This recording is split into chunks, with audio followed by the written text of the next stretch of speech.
Yemen के हुदैया बंदरगाह को बनाया निशाना, 40 फाइटर जेट के साथ बंदरगाह पर हमला। हूती विद्रोहियों के मिसाइल गोदाम पर अटैक, इजराइल अटैक से पूरा शहर धुआं धुआं बहुत दिनों तक चलता रहा। यमन के बंदरगाह पर इजराइल का अटैक। अगली खबर, यमन के हुदैया बंदरगाह को बनाया निशाना, 40 फाइटर जेट के साथ बंदरगाह पर हमला। हूती विद्रोहियों के मिसाइल गोदाम पर अटैक, इजराइल अटैक से पूरा शहर धुआं धुआं बहुत दिनों तक चलता रहा। ये हूती प्रकरण भी मुझको लगता है इसका पटाक्षेप अब इजराइल करने पर आमादा हो गया है और अब इसकी भी इतिश्री होकर रहेगी। General Sinha, absolutely. हुदैदा जो है ना, वह उनका कहना है हुदैदा से 40 फाइटर जेट। आप सोचिएगा, मीन्स 2-3 स्क्वाड्रन यदि जाता है और इसमें उनको इनका कहना है कि ईरान से सप्लाई इनकी आती है। पूरा का पूरा अर्थव्यवस्था हुदैदा से चलता है इनका। और उसके ऊपर में जो उन्होंने किया है, ये 4th स्ट्राइक है टोटल।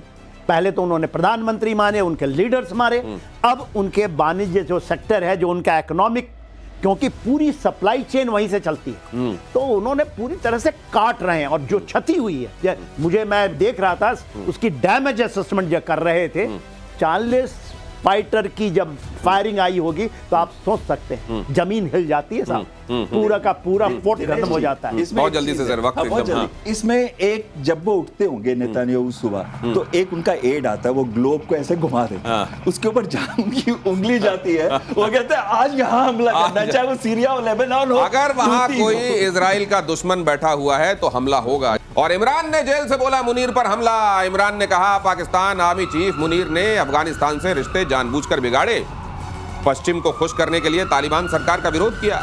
इमरान ने कहा मुझे भी जेल में मुनीर ने डाला, मेरे खिलाफ सैन्य ट्रायल है, सिविलियन नहीं। मुझको लगता है इमरान खान को भी सर ये लगने लगा है। जनरल सिन्हा, आप बताइएगा कि यहाँ का जो डिस्पेंसेशन है ये तो मेरे को जेल से बाहर निकलने नहीं देगा। अब तो जेल के ताले टूटेंगे, टीटीपी वाले आके तोड़वाएंगे और खान को रिहा कराएंगे। इसीलिए ये वाले स्टेटमेंट और आने वाले दिनों में जमकर सामने आएंगे। मुझे तो लगता है जैन जी का देखा आपने ना, पूरा का पूरा नेपाल के अंदर में, इसलिए उन्होंने बंद किया हुआ है। जैन जी जो है पाकिस्तान के अंदर में जो युवा है, ठीक है, वो तो आपने देखा 9 मई में उन्होंने किया था। इन्होंने दबाया हुआ है, कुचला हुआ है, मगर वो उठेगा जरूर जिस तरह से चीजें हो रही। तो मुझको लगता है सर ये एक इशारा भी है कि टीटीपी वाले आगे बढ़े, तालिबान उधर से भेजे, हमारा जो हमारी पार्टी के लोग हैं वो उनके साथ हैं, उनके साथ कू में मदद देंगे हम, और इसी तरीके से जेल के ताले टूटेंगे। शायद ऐसा भी होने वाला आने वाले दिनों में। शहबाज के साथ अमेरिका जाएगा मुनीर, डोनाल्ड ट्रंप से मिलेंगे शहबाज और मुनीर। अमेरिका से पहले शहबाज और मुनीर सऊदी अरब और ब्रिटेन का भी दौरा करेंगे।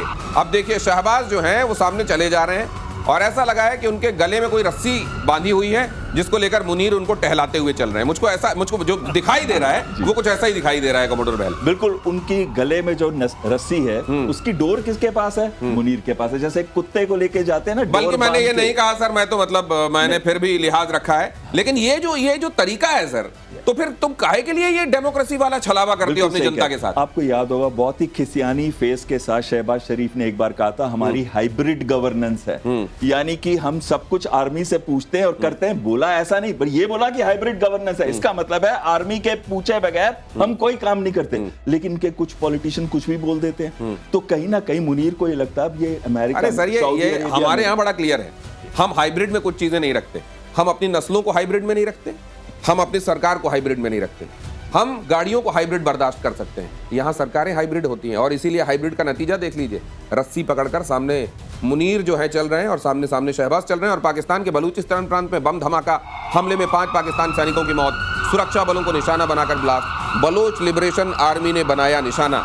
उधर से बलोच ठोक रहे हैं और इधर से टीटीपी वाले मार रहे हैं और तालिबान कह रहा है रुक जाओ बेटा, कहां तक भागोगे, तुमको हम देखते हैं। और मुनीर उधर जा रहे हैं मुलाकातें करने, कभी ब्रिटेन जा रहे हैं और कभी उसके बाद ट्रंप के पास जा रहे हैं। ये सर ये बताइए कि ये घर तो संभाल नहीं पा रहे हैं और बाहर बाहर भागकर ये कहीं अपने लिए घर का जुगाड़ करने तो नहीं जाते? वहाँ यहाँ बैठेंगे या वहाँ एग्जाइल में जाएंगे? देखिए दिनेश जी, हकीकत यह है कि पूरा का पूरा परिवार इनका अमेरिका में ही। 2 बार तो हुआ है, अकेले गए थे, खाना भी खाया है वहां से। अब जा रहे हैं शहबाज शरीफ, उनके पीछे पीछे, वो नहीं, वो आगे तो वही है, पीछे पीछे शहबाज शरीफ है। देखिए आपने कहा सऊदी अरेबिया में 1 दिन रहेंगे, 2 दिन ब्रिटेन में रहेंगे, उसके बाद पहुंच जाएंगे। तो ये भागने का ड्राई रन तो नहीं चलता रहता, रिहर्सल तो नहीं चलती रहती? नहीं है। ये जो ये बेचते हैं ना, जो आपने कहा बलूचिस्तान को भेज दिया, खैबर पख्तूनख्वा को भेज दिया, गिलगित बाल्टिस्तान को भेज दिया, वहां बंटवारा, कहीं हमें इसे ये ज्यादा ना ले जाए, ये कम ना ले जाए, इसलिए पीछे पीछे सूंघते रहते हैं कि कहीं जाकर के सेटिंग ना कर दे कि मुनीर साहब को ही साफ कर दो। ये भी हो सकता है, हाँ। बातें आ रही हैं कि मुनीर साहब को साफ करो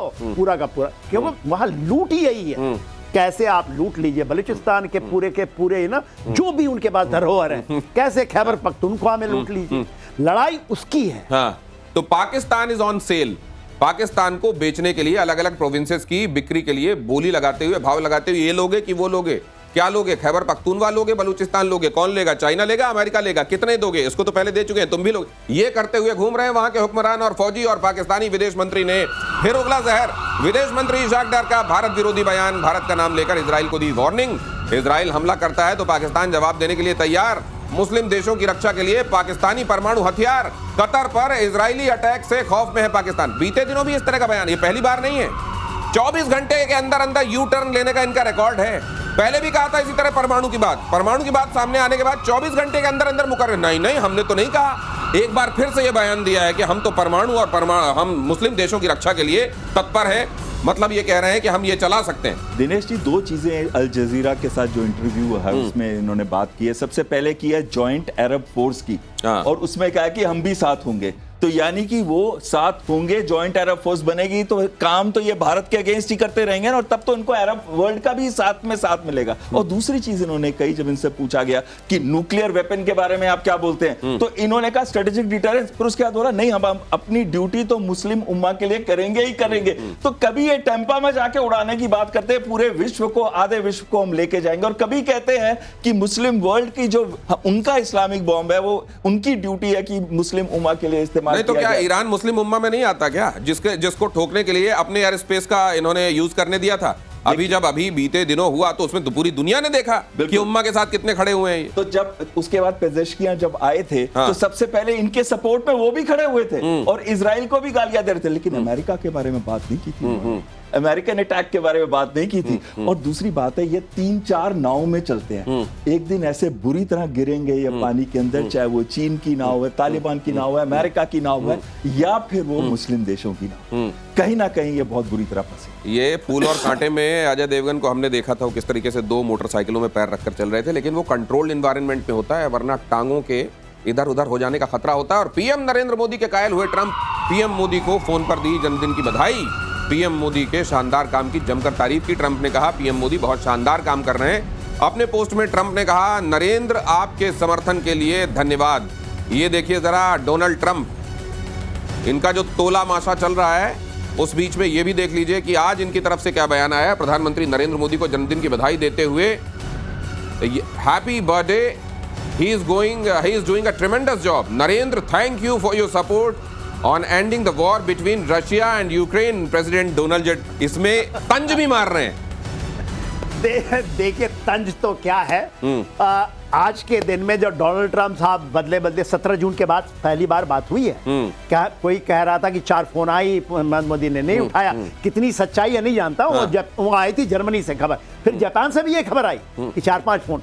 देखिए आज के दिन उनकी बर्थडे है, और आपके माध्यम से मैं भी उनको बोलता हूँ सत नमन है। और मैं ये कहता हूँ लख बधाइयां आपको, भगवान आपकी वो सब पूरी करे जो आप सोचते हैं देश के लिए। वो तो देखिए बात ये नहीं है, डोनाल्ड ट्रंप को ये पता है कि जिस तरह से Narendra Modi absolutely like a pillar, strong pillar, ऐसा नहीं है दुनिया का कोई आपको मिला, कोई भी लीडर मिला ऐसे। देखिए इसलिए रेटिंग क्या होती है आप देखेंगे ना, एक रेटिंग ना ग्लोबल रेटिंग होती है 75%, 74%, 69 एक बार आया था, इस बार 775 2025 में रेटिंग है वर्ल्ड लीडर के अंदर।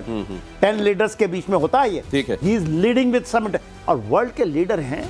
तो देखिए मैं नहीं कहता इन्होंने झुका दिया, झुकाने वाला चाहिए, दुनिया झुकती है साहब, झुकती है। और प्रधानमंत्री नरेंद्र मोदी, यही तो समझ में नहीं आ रहा है ट्रंप को, उनको समझ में नहीं आ रहा है कितना आगे बढ़ूं टैरिफ के मामले में, कितना पीछे जाऊं, क्या करना चाहिए, वो गेज ही नहीं कर पा रहे हैं, वो कैलकुलेट ही नहीं कर पा रहे हैं। हेनरी किसिंजर ने एक बड़ी अच्छी चीज कही थी 1968 के अंदर, to be America's enemy is dangerous but to be America's friend is fatal. तो ये ट्रंप साहब ने पूरा कर दिया इस बार। लेकिन इतनी चोट खाने के बाद आपने एक चीज देखी हमारी कूटनीति के बारे में और हमारी लीडरशिप के बारे में, उन्होंने एक वर्ड अमेरिका के अगेंस्ट नहीं बोला, कोई प्रतिबंध लगाए, कोई डिफेंस इक्विपमेंट परचेज को कम किया, कुछ नहीं किया हमने। हमने काम रहते हुए अपनी डिस्कशंस की, लेकिन अपने हितों में काम करते रहे और रशिया से भी तेल खरीदते रहे। और आज देखिए वो लोग हमारे को कह रहे हैं कि आप तो बहुत ही अच्छे लीडर हैं, और आज विश करने के लिए किसका कॉल आया? सिर्फ ट्रंप का आया। वहां से इतना बड़े लीडर है, पूरे विश्व के लीडर है, उन्होंने कॉल किया आज मोदी जी को। तो कहीं ना कहीं ये दर्शाता है आपकी स्टेट्समैन, ये स्टेटमैनशिप दिखाता है, और ये भी दिखाता है कि किस लेवल की मैच्योरिटी चाहिए होती है, और तब वो रेटिंग्स दिखाई देती हैं जो प्रधानमंत्री के बारे में, हमारे देश के प्रधानमंत्री के बारे में वर्ल्ड ओवर रेटिंग्स के संदर्भ में आप देखते हैं बड़े बड़े देशों के बड़े बड़े नेता बौने दिखाई देते हैं। और यमन के बंदरगाह पर इजराइल का अटैक, अगली खबर, यमन के हुदैया बंदरगाह को बनाया निशाना, 40 फाइटर जेट के साथ बंदरगाह पर हमला, हूती विद्रोहियों के मिसाइल गोदाम पर अटैक, इजराइल अटैक से पूरा शहर धुआं धुआं बहुत दिनों तक चलता रहा। ये हूती प्रकरण भी मुझको लगता है इसका पटाक्षेप अब इजराइल करने पर आमादा हो गया है, और अब इसकी भी इतिश्री होकर रहेगी जनरल सेना। एब्सोल्युटली। हुदैदा जो है ना, वह उनका कहना है हुदैदा से 40 फाइटर जेट, आप सोचिएगा, मीन्स 2-3 स्क्वाड्रन यदि जाता है, और इसमें उनको इनका कहना है कि ईरान से सप्लाई इनकी आती है, पूरा का पूरा अर्थव्यवस्था हुदैदा से चलता है इनका। और उसके ऊपर में जो उन्होंने किया है, ये 4th स्ट्राइक है टोटल। पहले तो उन्होंने प्रधानमंत्री मारे, उनके लीडर्स मारे, अब उनके वाणिज्य जो सेक्टर है, जो उनका इकोनॉमिक, क्योंकि पूरी सप्लाई चेन वहीं से चलती है, तो उन्होंने पूरी तरह से काट रहे हैं। और जो क्षति हुई है, मैं देख रहा था उसकी डैमेज असेसमेंट जो कर रहे थे, 40 फाइटर की जब फायरिंग आई होगी तो आप सोच सकते हैं जमीन हिल जाती है साहब, पूरा का पूरा फोर्ट खत्म हो जाता है। बहुत जल्दी से सर, वक्त बहुत जल्दी। इसमें एक, जब वो उठते होंगे नेतान्याहू सुबह, तो एक उनका एड आता है, वो ग्लोब को ऐसे घुमा देता है, उसके ऊपर जहां उनकी उंगली जाती है वो कहते हैं आज यहाँ हमला करना है, चाहे वो सीरिया हो, लेबनान हो, अगर वहां कोई इजराइल का दुश्मन बैठा हुआ है तो हमला होगा, जहां उन्होंने उंगली रख